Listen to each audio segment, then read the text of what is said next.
తెలంగాణలో అధికార ప్రతిపక్షాలు సోమవారం పోటాపోటీ బహిరంగ సభలకు ప్లాన్ చేశాయి. సీఎం రేవంత్ రెడ్డి కాళేశ్వరంలో పర్యటించి మిడిగడ్డ పునరుద్ధరణపైన కీలక ప్రకటన చేసే ఛాన్స్ ఉంది. 2 విడత రైతు భరోసా నిధుల విడుదల చేయనున్నారు. ఇక మరోవైపు మాజీ సీఎం కేసీఆర్ జగిత్యాల్లో గర్జించనున్నారు. జీవన్రెడ్డి పార్టీలో చేరే సందర్భంగా ప్రభుత్వంపైన కేసీఆర్ విరుచుకుపడే అవకాశం ఉంది.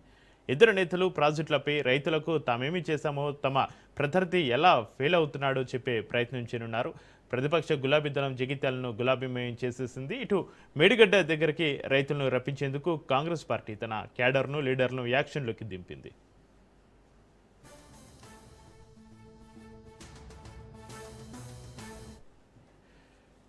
సీఎం రేవంత్ రెడ్డి మేడిగడ్డ పర్యటన కీలకం కానుంది. కాళేశ్వరం ప్రాజెక్టుకు సంబంధించి పునరుద్ధరణ పనులు, అలాగే రైతు భరోసా నిధులు విడుదల కార్యక్రమాన్ని ఒకే రోజు నిర్వహించేందుకు కాంగ్రెస్ ప్రభుత్వం ప్రోగ్రాం ఫిక్స్ చేసుకుంది. 2వ విడత రైతు భరోసా కింద 45,11,947 మంది రైతులకు 2,063 కోట్ల రూపాయలను నేరుగా బ్యాంకు ఖాతాలో జమ చేయనున్నారు.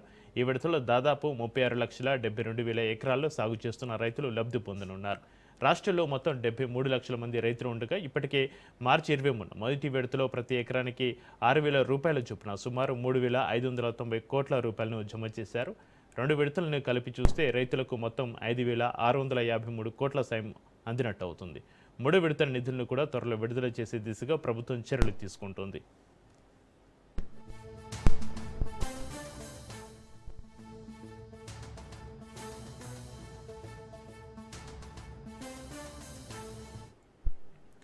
ఇదిలా ఉంటే సీఎం రేవంత్ రెడ్డి సోమవారం కాళేశ్వరం ప్రాజెక్టులోని మేడిగడ్డ బ్యారేజీని కూడా సందర్శించనున్నారు. అక్కడ పరిస్థితులను పరిశీలించిన అనంతరం కాటర సభకు వెళ్లి రైతు భరోసా నిధుల విడుదల చేయనున్నారు.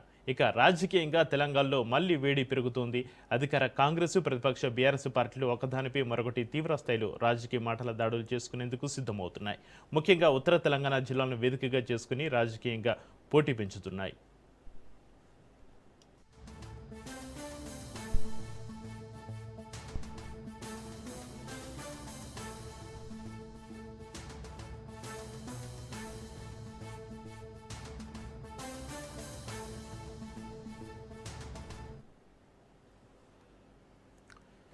తెలంగాణ గడ్డపై గులాబీ దళపతి అడుగు పెడితే ఆ వేడి వేరుగా ఉంటుంది. బీఆర్ఎస్ అధినేత కేసీఆర్ జగిత్యాల సభలో ప్రజలకు, పార్టీ శ్రేణులకు ఏం చెప్పబోతున్నారనే ఉత్కంఠ పార్టీ కేడర్లో ఉంది. ప్రజలు, పార్టీ కేడర్, ప్రత్యర్థి పార్టీల చూపంతా తాజాగా జగిత్యాలపైనే కేంద్రీకృతమైంది. కేసీఆర్ సభ ఏర్పాటు చేయడం, ఉద్యమాల కిలా జగిత్యాల వేదికగానే మాజీ మంత్రి జీవన్రెడ్డి గులాబీ కండువా కప్పుకోవడం ప్రజా ఆశీర్వాద సభ విశిష్టత. ఇక్కడ నుంచి మరోసారి రాష్ట్ర ప్రభుత్వ వైఫల్యాన్ని ఎండగట్టడంతో పాటు పార్టీ కేడర్కు దిశానిర్దేశం చేయనున్నారు గులాబీ బాస్. ఇప్పటికే పార్టీ ముఖ్య నేతలు సభ ఏర్పాట్లను పర్యవేక్షిస్తూ జగిత్యాల జిల్లా నుంచి సమీకరణపైన ఫోకస్ పెట్టారు.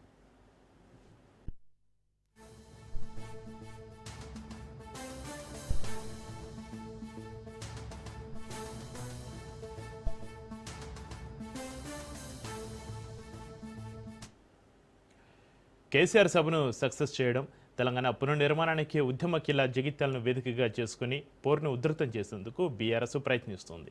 జగిత్యాల సభను సక్సెస్ చేసేందుకు జిల్లాలోని నియోజకవర్గాల వారీగా సీనియర్లకు బాధ్యతలు అప్పచెప్పింది బీఆర్ఎస్ క్యాడర్. అటు జీవన్రెడ్డికి ఉన్న క్యాడర్ను సభకు తరలించి సక్సెస్ చేయాలని గులాబీ దళం చూస్తుంది.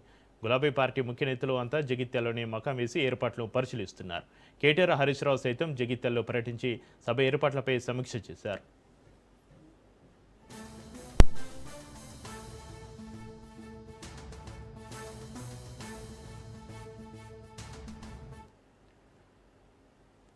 మాజీ మంత్రి జీవన్రెడ్డి కీలక వ్యాఖ్యలు చేశారు. టీడీపీ తక్కువ ప్రాధాన్యత ఇచ్చిన కారణంగా కేసీఆర్ టీఆర్ఎస్ను స్థాపించారని, ప్రజలు దానికి 10 సంవత్సరాలు అధికారాన్ని కట్టబెట్టారని తెలిపారు. కాంగ్రెస్ పార్టీ తనను అవహేళన చేసి ప్రాధాన్యత తగ్గించుకోవడంతో 40 ఏళ్ల రాజకీయ ప్రయాణానికి ముగింపు పలకాల్సి వచ్చిందని తెలిపారు.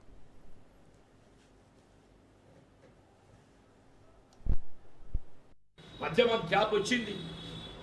మధ్య ఇంత అనుబంధం ఉన్నా కానీ గ్యాప్ వచ్చింది. అయినా కానీ ఏది ఇస్తుందో ఆ గ్యాప్ అనేది కాకుండా నాలో ఉన్న అనుబంధమే కానీ రాజకీయంగా ఎదుర్కొంటున్నటువంటి ఒక ఇబ్బంది. మరి ఇటువంటి కాలం లోపల సహచరులు గతంలో కలిసి పనిచేసినాం. ఆయన కష్టాలలో ఉంటే ఏది ఇస్తుందో, మానసికంగా ఇబ్బంది ఎదురవుతుంటే ఆయనకు తోడు నిలవడం నా బాధ్యత అని చెప్పి భావించేది ఇస్తుందో, ఇలా కేసీఆర్ గారు చేయూత అందించేది ఇస్తుందో, ఆయన పక్కన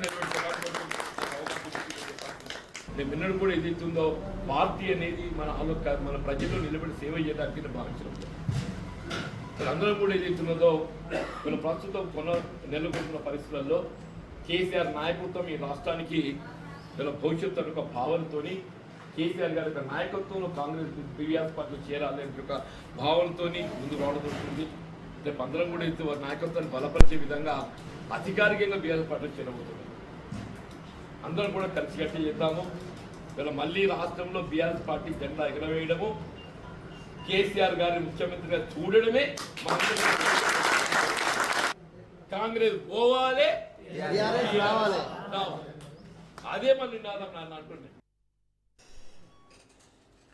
మాజీ మంత్రి జీవన్రెడ్డి పైన మంత్రి అడ్లూరి ఎమ్మెల్యే సంజయ్ కీలక వ్యాఖ్యలు చేశారు. కేసీఆర్ని ఎక్కువ విమర్శించింది జీవన్రెడ్డి అని ఎల్ రమణ జీవన్రెడ్డి విమర్శించుకున్నారు. ఇప్పుడు ఒకటి విమర్శించారు. బీఆర్ఎస్లో తాను టికెట్ కోసం ఎవరి వద్దకు రాలేదని బతిమాలే టికెట్ ఇచ్చారని గుర్తు చేశారు. అధికారం మీద ఉన్న ఆశ తప్ప ప్రజల సమస్య మీద శ్రద్ధ లేదన్నారు. అనుకూలంగా మంచిగా పనిచేస్తే వాళ్ళు ఈ జిల్లాలోనే ఉండద్దని చెప్పి ట్రాన్స్ఫర్ చేయించి అందుకే ఇవాళ మీరు అందరూ కూడా జీవన్ రెడ్డి గారికి ఎదురేగి స్వాగతిస్తున్నారు. లోఫర్ అన్నందుక కేటీఆర్ గారు మేము మిమ్మల్ని గౌరవించుకున్నాం. ఎన్నడూ మాట్లాడలే, మీ దగ్గర నేను ఎన్నడూ కాఫీ తాగలే, మీ ఫామ్ హౌస్ ప్రభుత్వం వచ్చేంత వరకు నేను ఎన్నడూ వెళ్ళలే. జగిత్యాల ప్రజలకు తెలుసో తెలియదు ఈ విషయం. నేను టికెట్ కోసం ఎన్నడూ మీ దగ్గర రాలే.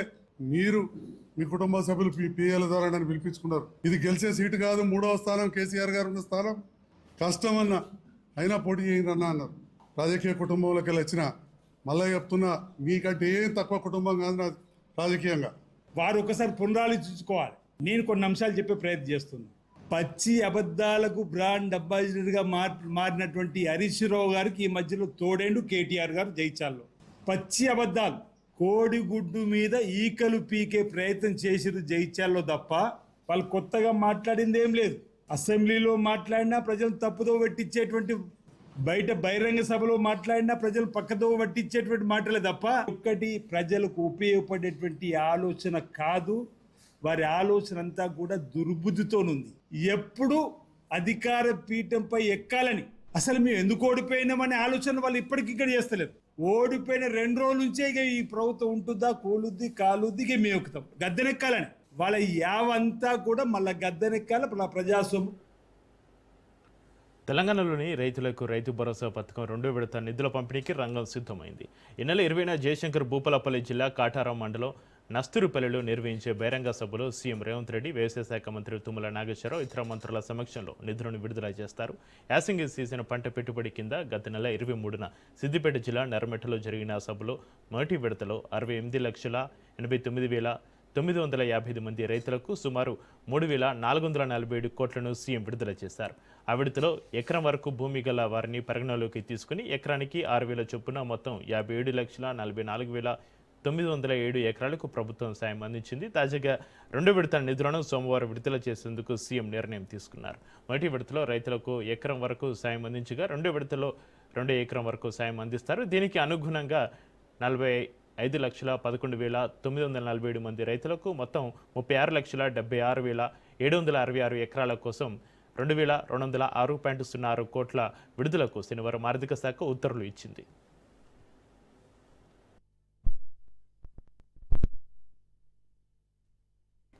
లోక్భవన్లో గవర్నర్ శివప్రతాప్ శుక్లను సీఎం రేవంత్ రెడ్డి కలిశారు. ఇద్దరు ఎమ్మెల్సీల పెండింగ్ అంశంపైన చర్చించారు. కోదండరాం అజరుద్దీన్ పేరు ఆమోదించాలని సీఎం రేవంత్ రెడ్డి గవర్నర్ను కోరారు. ఈ సమావేశంలో ప్రధానంగా రాష్ట్రంలో పెండింగ్లో ఉన్న ఎమ్మెల్సీ నామినేషన్ల ఫైల్పై చర్చ జరిగినట్లుగా సమాచారం.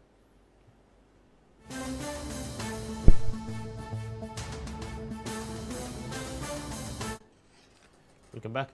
తెలంగాణ రాష్ట్రాన్ని సాధించిన మహానుభావుడు కేసీఆర్ అని, కేసీఆర్ చరిత్రను ఎవరూ చెరపలేరు అన్నారు మాజీ మంత్రి తలసాని శ్రీనివాస్ యాదవ్. కేసీఆర్ బయటకు రాడు అని విమర్శలు చేసే కాంగ్రెస్ నాయకులకు కేసీఆర్ జగిత్యాల సభతోటి బయటకు వస్తున్న అనగానే భయం పుట్టి రేపు ఎల్లుండి రైతు బంధు వేస్తారని ప్రకటించడం హాస్యాస్పదం అన్నారు. రేపు జగిత్యాలలో జరిగేటువంటి బహిరంగ సభ, కేసీఆర్ గారు బయటికి రాలేదు, జనాల మధ్యలో రాలేదు, అసెంబ్లీకి రాలేదు అని పదే ముఖ్యమంత్రి గారు, కాంగ్రెస్ పార్టీ నాయకులు మాట్లాడతారు. కేసీఆర్ గారు బయటికి రాగానేమో వణుకు పుడుతుంది, భయం అనేది స్టార్ట్ అయింది. గతంలో ఒక్కసారి బయటకు వస్తే కృష్ణా జలాల ఇష్యూ వారు మాట్లాడిన తర్వాత 10 రోజులు తర్జనా భర్జన పడ్డది ప్రభుత్వం. ఇప్పుడు జగిత్యాలకైనా బయటకు వస్తుందంటే రేపు రైతు భరోసా వేస్తామని, మేడిగడ్డని విజిట్ చేస్తామని అని ఎందుకు భయపడుతుంది? ఈరోజు కాంగ్రెస్ ప్రభుత్వం వచ్చిన తర్వాత దగ్గర 2.5 సంవత్సరాలు అవుతుంది. ఇంకొక నెల అయితే 2.5 సంవత్సరాలు. బట్ ఈ 2.5 సంవత్సరాలలో మీరు ప్రజలకు, రైతాంగానికి, మహిళలకు, యువతకు, విద్యార్థులకు, మానసిక వికలాంగులకు ఏమి చేసిర్రో చెప్పగలుగుతారా అని చెప్పి నేను ఈ సందర్భంగా అడుగుతా ఉన్నా. పదే కేసీఆర్ గారు అప్పు చేసిర్రు అని చెప్పి మాట్లాడినటువంటి కాంగ్రెస్ ప్రభుత్వం, కేసీఆర్ తెలంగాణ రాష్ట్రాన్ని సాధించినటువంటి ఒక ఉద్యమకారుడు. భారతదేశ చరిత్రలో, భారతదేశ చిత్రపటంలో తెలంగాణ రాష్ట్రాన్ని సాధించినటువంటి ఒక మహానాయకుడు. ఆయన పరిపాలన చేసినటువంటి ఆ 10 సంవత్సరాలు భారతదేశ చరిత్రలో సువర్ణ అక్షరాలతో లిఖించదగ్గది. ఒకవైపున రైతాంగానికి పూర్తి స్థాయిలో నీళ్ళు ఇస్తూ, రెండో వైపున 24 గంటల కరెంట్ ఇస్తూ, తాగడానికి మిషన్ భగీరథ ద్వారా మంచినీళ్ళు ఇస్తూ, జిల్లాకు ఒక కలెక్టరేట్ కట్టి, జిల్లాకు ఒక మెడికల్ కాలేజ్ కట్టి, చదువుకునేటువంటి పిల్లలకు గురుకుల పాఠశాలలు, ఇంజనీరింగ్ కానివ్వండి, మెడికల్ కాలేజీలు కానివ్వండి, మరి పెద్ద ఎత్తున కేసీఆర్ గారి నాయకత్వంలో భారతదేశం గర్వపడేటువంటి సెక్రటరియట్ కట్టింది కేసీఆర్ గారు. రేపు దేశ ప్రధాని మోడీని విమర్శిస్తే బీసీలంతా తిరగబడతారని రాజ్యసభ సభ్యుడు ఆర్ కృష్ణయ్య హెచ్చరించారు. ఇండియా కూటమికి బీసీ మహిళల పట్ల చిత్తశుద్ధి ఉంటే బీసీలకు చట్టసభలో 50% రిజర్వేషన్లపై ప్రైవేటు బిల్లును పార్లమెంట్లో పెట్టాలని కృష్ణయ్య డిమాండ్ చేశారు. సీఎం రేవంత్ తన స్థాయి మార్చి ప్రధాని విమర్శిస్తున్నారని, బీసీలపైన పట్ల ముఖ్యమంత్రికి ప్రేమ ఉంటే 42% రిజర్వేషన్లకు కట్టుబడి ఉండాలన్నారు. నరేంద్ర మోడీని విమర్శిస్తే ఖబర్దార్, బీసీలంతా తిరగబడతారు, తగిన బుద్ధి నేర్పుతాము, తగిన శాస్తి చేస్తామని తెలుస్తున్నాం. ఏమనుకుంటున్నారు మీరు అందరూ? ఈ దేశంలో బీసీలకు ప్రధానమంత్రి ఇస్తే దాన్ని కూడా ఓర్వలేకపోతారా మీరు? ఖబర్దార్ అని చెప్పి హెచ్చరిస్తున్నాం. అదేవిధంగా ప్రతిపక్ష పార్టీలు, ఇండియా కూటమికి సిగ్గు శరం ఉంటే, ఏమన్నా ఉంటే మీరందరూ పార్లమెంట్లో బీసీ బిల్లు పెట్టాలని, కేంద్రంలో మంత్రిత్వ శాఖ పెట్టాలని, ఈ దేశంలోని బీసీలందరికీ చదువుకునే పిల్లలకు స్కాలర్షిప్లు, హాస్టళ్ళు, గురుకులాలు పెట్టాలని, ప్రైవేట్ రంగంలో రిజర్వేషన్లు పెట్టాలని, అదేవిధంగా హైకోర్టు, సుప్రీంకోర్టు జడ్జీల లోపల రిజర్వేషన్లు పెట్టాలని డిమాండ్ చేయాలని చెప్పి ఇండియా కూటమి నాయకులన్నీ హెచ్చరిస్తున్నారు. రెండవది, ముఖ్యమంత్రి పదే ప్రధానమంత్రిని విమర్శిస్తున్నారు. నేను ముఖ్యమంత్రిని హైదరాబాద్ మహానగరంలో పెరిగిపోతున్న ట్రాఫిక్ రద్దీ, కాలుష్య సమస్యలకు చెక్ పెట్టేందుకు రాష్ట్ర ప్రభుత్వం కీలక ప్రణాళికతోటి ముందుకు వచ్చింది. ప్రజా రవాణా వ్యవస్థను ప్రోత్సహించడంలో భాగంగా ఎంఎంటీఎస్ రైళ్లలో మహిళలు, పురుషులు సహా అందరికీ ఉచిత ప్రయాణం అందించేలా చర్యలు తీసుకోవాలని నిర్ణయించింది. దీనివల్ల రవాణా ఖర్చులు తగ్గి ప్రజలకు ఆర్థికంగా ఉపయోగపడుతుంది అన్నారు. తెలంగాణ ఆవిర్భావ దినమైన జూన్ 2 నుంచి ఈ పథకాన్ని అమలు చేసేందుకు సిద్ధమవుతుంది. ఎంఎంటీఎస్లో ఉచిత ప్రయాణ పథకానికి ముఖ్యమంత్రి రేవంత్ రెడ్డి గ్రీన్ సిగ్నల్ ఇచ్చారు.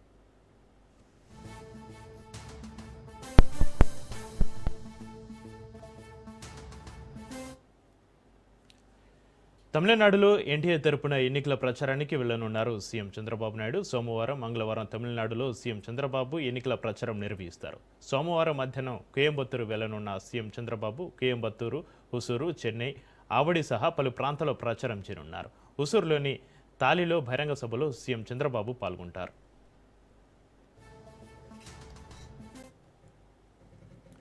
మహిళా రిజర్వేషన్ బిల్లును అడ్డుకోవడానికి ప్రయత్నిస్తున్న కాంగ్రెస్ కూటమి, ఇతర విపక్షాలు మహిళా ద్రోహులుగా చరిత్రలో నిలిచిపోతారన్నారు మంత్రి నిమ్మల రామానాయుడు. దేశ జనాభాలో సగభాగం ఉన్న మహిళలకు న్యాయం చేసే ఈ బిల్లును వ్యతిరేకించడం వారి వివక్షతకు నిదర్శనమని అన్నారు. మహిళలకు ఆస్తి హక్కులు, రాజకీయ రిజర్వేషన్ కల్పించడంలో ఎన్టీఆర్ పాత్రను గుర్తు చేశారు. సమాజంలో సగం, జనాభాలో సగం ఉన్నటువంటి మహిళలకు తీరనటువంటి అన్యాయం ఈరోజు కాంగ్రెస్, అదేవిధంగా కాంగ్రెస్తో కలిసినటువంటి వారి మిత్రపక్షాలు, విపక్షాలు ఈరోజు చేసినటువంటి పరిస్థితి. ఆడపడుచులకి ఏదైతే యొక్క దేశంలో ఈ కాంగ్రెస్ మిత్రపక్షాలు చేసినటువంటి అన్యాయం వీళ్ళ రాజకీయ పతనానికి రేపొద్దుట నాంది పలుకుతుంది వాళ్ళందరికీ అనే విషయాన్ని కూడా ఈ సందర్భంగా తెలియజేస్తూ ఉన్నా. ఎందుకంటే మహిళల కంట కన్నీరుగా మంచిది కాదు. మన ఇంట్లో మన చెల్లి, మన అక్క, మన తల్లి, ఇట్లా వాళ్ళతో ఉన్నటువంటి అనుబంధం. సమాజంలో సగం ఉన్నటువంటి మహిళలు ఆర్థికంగా కానీ సామాజికంగానే కాకుండా రాజకీయంగా కూడా అభివృద్ధి చెందితేనే ఈ సమాజం, ఈ దేశం అభివృద్ధి చెందుతుందనేటువంటి ఆలోచనతో నరేంద్ర మోడీ గారు, అదేవిధంగా మన రాష్ట్రంలో కూడా చంద్రబాబు నాయుడు గారు కూడా మరి యొక్క బిల్లు పట్ల కుటుంబ పార్టీల కుట్రతోనే మహిళా బిల్లును నిర్వీర్యం చేశారన్నారు మంత్రి సత్యకుమార్. 30 ఏళ్ల తర్వాత మహిళలకు అవకాశం వస్తే ప్రతిపక్ష పార్టీలు ఏకమే నాశనం చేశారని మండిపడ్డారు. దేశవ్యాప్తంగా మహిళలను అభివృద్ధి పథంలో తీసుకెళ్లే ప్రయత్నం కేంద్రం చేస్తుంది అన్నారు. 33% మహిళల రిజర్వేషన్ కోసం కృషి చేస్తుంటే కాంగ్రెస్ పార్టీ 30 ఏళ్లుగా అడ్డుకుంటూనే ఉంటుందని ఆరోపించారు. చేకూరుతుంది, ఎస్సీ ఎస్టీలకు లబ్ధి చేకూరుతుంది. ప్రధానంగా రాజకీయాలకు వచ్చి ప్రజాసేవ చేయాలనుకుంటున్న యువతకు కూడా అవకాశం కలుగుతుందని నరేంద్ర మోడీ గారు భావించారు. అయితే కొన్ని దశాబ్దాలుగా కుటుంబ పాలన చేస్తూ కేవలం వారు మాత్రమే అధికారానికి అర్హులు, ఈ దేశంలో మిగతా వారికి అర్హత లేదని విధంగా వ్యవహరిస్తున్న అది కాంగ్రెస్ పార్టీ కావచ్చు. ఇవన్నీ చూడండి మీరు, అన్ని కుటుంబ పార్టీలే. కాంగ్రెస్ పార్టీ కావచ్చు, డిఎంకే పార్టీ కావచ్చు. డిఎంకే స్టాలిన్ గారికి ఆయన కొడుకుని ముఖ్యమంత్రి చేయాలనే ఆలోచన ఉంది తప్పిస్తే ఆ రాష్ట్రంలో చదువుకున్న యువత, ఆ రాష్ట్రంలో ఉంటున్న ఎస్సీ ఎస్టీలకి చట్టసభల్లోకి ప్రవేశింపే చేసే అవకాశాన్ని కల్పించాలనే ఆలోచన లేదు. అదేవిధంగా ములాయం సింగ్ యాదవ్ కానీ, అఖిలేష్ యాదవ్ కానీ ఆయన వారసత్వాన్ని పురిగిపుచ్చుకొని ముఖ్యమంత్రి అయ్యారు. మహారాష్ట్రలో చూస్తే శివసేన పార్టీ. ఎవరైతే తరువారి తరాన్ని ప్రోత్సహిస్తున్నారో వాళ్ళందరూ ఏకమయ్యి ఇవాళ ఈ మహిళా రిజర్వేషన్ బిల్లుని, డీలిమిటేషన్ బిల్లుని కూడా నిర్వీర్యం చేసి ఓటమి పాలయ్యేలాగా చేశారు. దీని ద్వారా భోగాపురం విమానాశ్రయం పూర్తయితే విజయనగరం జిల్లాలో సమగ్ర అభివృద్ధి జరుగుతుంది అన్నారు మంత్రి కొండపల్లి శ్రీనివాస్. జిల్లా ప్రజలకు నిరంతర విద్యుత్ అందించాలనే సంకల్పంతో పట్టణ సమీపంలోని వేణుగోపాలపురం వద్ద నూతన విద్యుత్ సబ్స్టేషన్ నిర్మాణ పనులకు ఎమ్మెల్యే విజయలక్ష్మితో కలిసి మంత్రి శంకుస్థాపన చేశారు. గత ప్రభుత్వం విమానాశ్రయ నిర్మాణంలో నిర్లక్ష్యం వహించారని మంత్రి ఆరోపించారు.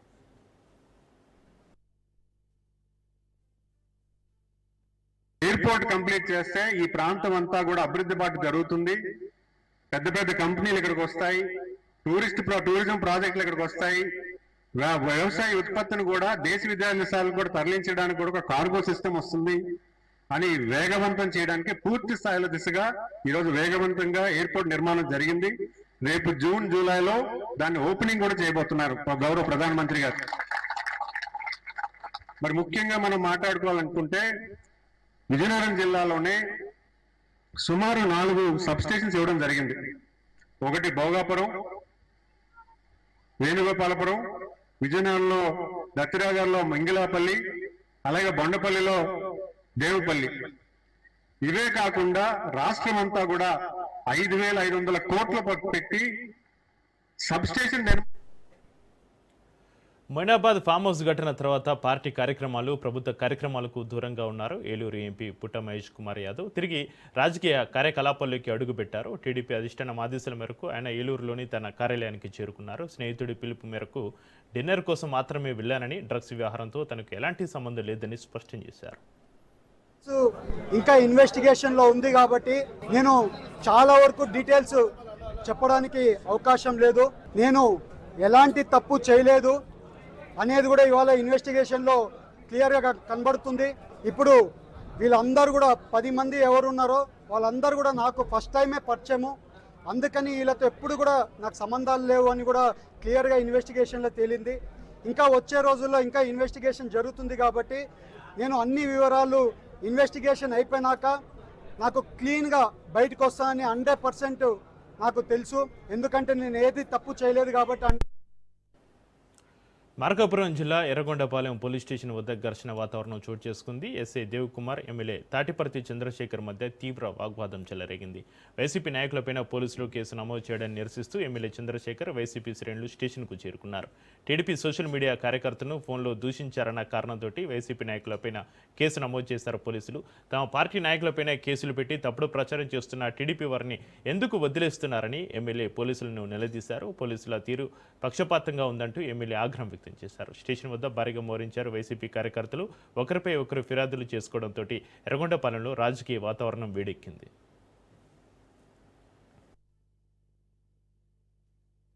ఎర్రగొండపాలెంలో ఎర్రి బుక్కు, దానికి ఎర్ర బుక్ అని పేరు పెట్టుకో. ఈ ఎర్రి బుక్కు పరిపాలన ఎక్కువైపోయి ఎర్రి తలలు వేస్తూ ప్రతి ఒక్కరిని మిమ్మల్ని తంతాం, మిమ్మల్ని కొడతాం, మిమ్మల్ని తరుముకుంటాం, ఇక్కడి నుంచి మీ అంతు తేలుస్తామని మాట్లాడుతుంటే మొన్ననే మా వాళ్ళంతా 5 మండలాల నాయకులందరూ కలిసి వచ్చి ఈ పోలీస్ స్టేషన్ వేదికగా కంప్లైంట్ ఇవ్వడం జరిగింది.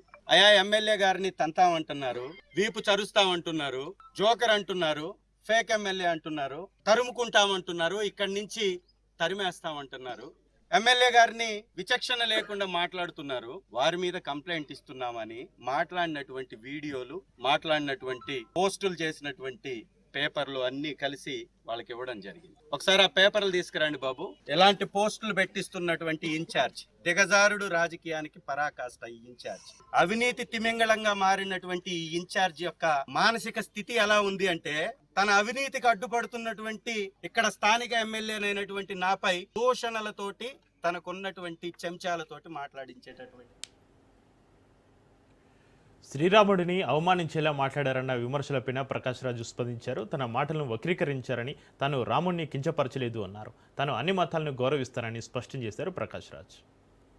లిటరీ ఫెస్టివల్లో ఆర్ట్ అండ్ ఇట్స్ రెసిలియన్స్ అనే ఒక విషయం మీద నేను చేసిన ప్రసంగం, సంవాదం, దాని నుంచి కొన్ని మాటల్ని మాత్రం తీసుకుని దాన్ని వక్రీకరించి నేనేదో అవతార పురుషుడు శ్రీరాముడిని ఎటకారం చేశానని, హిందూ ధర్మాన్ని హర్ట్ చేసే ఫీలింగ్స్ ఇచ్చానని కొందరు ఊగుతున్నారు. అన్ని ధర్మాన్ని, అందరినీ ప్రేమించే నాకు అవసరమైతే లేదు. కానీ ధర్మాన్ని మతోన్మాదంతో అడ్డుపెట్టుకొని అసహ్యమైన రాజకీయం చేస్తున్న వాళ్ళని నేను అడిగే ప్రశ్నలకి సమాధానం ఇవ్వలేక కొందరు నన్ను యాంటీ హిందూ, హిందూ ధర్మ విరోధి అని బింబించడానికి ప్రయత్నిస్తున్నారు. నటుడు ప్రకాష్ రాజ్ పైన బీజేపీ నేత విష్ణువర్ధన్ రెడ్డి ఆగ్రహం వ్యక్తం చేశారు. శ్రీరాముడిపైన చేస్తున్న వ్యాఖ్యలు సిగ్గుచేటని అన్నారు. కోట్లాది మంది ఆరాధించే దేవుడిపైన అవమానకరంగా మాట్లాడి తర్వాత మీడియా వక్రీకరించిందని చెప్పడం ఆయనకు అలవాటుగా మారిపోయిందని మండిపడ్డారు. వ్యాఖ్యలపైన హిందూ సమాజానికి బేషరతుగా క్షమాపణ చెప్పాలని డిమాండ్ చేశారు.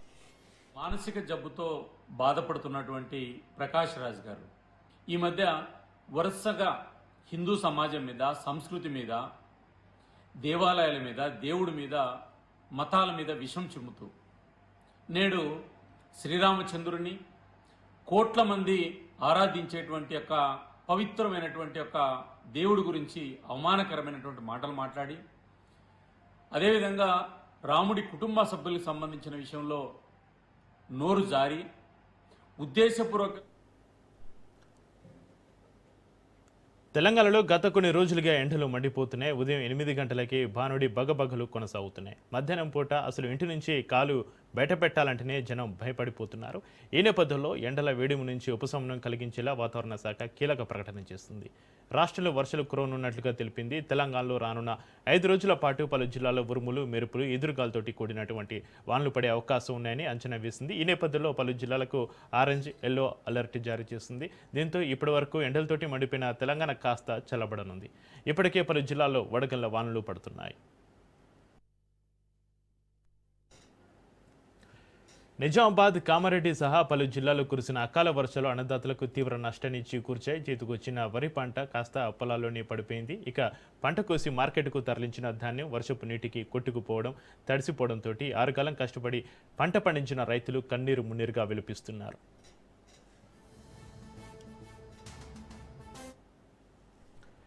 తమిళనాడు రాష్ట్రం విరుధునగర్ జిల్లాలో ఘోర ప్రమాదం చోటు చేసుకుంది.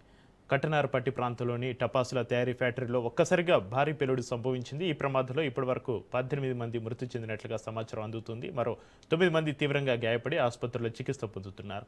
పేలుడు తీవ్రతతోటి సమీప ప్రాంతాల్లో సైతం ప్రకంపనలు చోటు చేసుకున్నాయి. దాదాపు 10 కిలోమీటర్ల వరకు ఆ ప్రభావం కనిపించినట్లుగా స్థానికులు చెబుతున్నారు. ఘటనా స్థలంలో మంటలు అదుపులోకి తీసుకురావడానికి 5 ఫైర్ ఇంజన్లు ముమ్మరంగా శ్రమించాయి. అయితే మృతుల సంఖ్య మరింత పెరిగే అవకాశం ఉందని అధికారులు ఆందోళన వ్యక్తం చేస్తున్నారు.